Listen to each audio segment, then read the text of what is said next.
ডলারের বিপরীতে ইরানি রিয়ালের মান রেকর্ড কমে গেছে। মুদ্রা পর্যবেক্ষণকারী ওয়েবসাইটের তথ্য অনুযায়ী বর্তমানে $1 মিলছে 15 লাখ ইরানি রিয়াল। চলতি মাসে রিয়াল তার মূল্যের প্রায় 5% হারিয়েছে। মুদ্রার অবমূল্যায়ন শুরু হওয়ার পর থেকেই দেশ জুড়ে বিক্ষোভের সূত্রপাত হয়।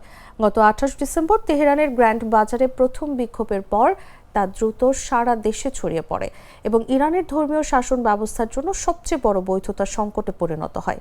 নিরাপত্তা বাহিনী কঠোরভাবে বিক্ষোভ দমন করে, যা 1979 সালের ইসলামী বিপ্লবের পর সবচেয়ে রক্তক্ষয়ী দমন হিসেবে বিবেচিত হচ্ছে।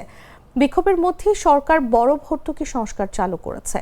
আমদানিকারকদের জন্য প্রাধান্য ভিত্তিক বৈদেশিক মুদ্রা বিনিময় হার বাতিল করে সাধারণ ইরানিদের সরাসরি অর্থ সহায়তা দেওয়া শুরু হয়েছে। তবে সাধারণ মানুষের ওপর চাপ আরও বেড়েছে।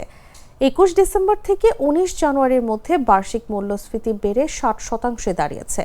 অতিরিক্তভাবে 8 জানুয়ারি থেকে চলা ইন্টারনেট ব্ল্যাকআউট এখনও বড় অংশে বহাল থাকায় অনলাইন ব্যবসা ও ডিজিটাল খাত মারাত্মক ক্ষতিগ্রস্ত হয়েছে।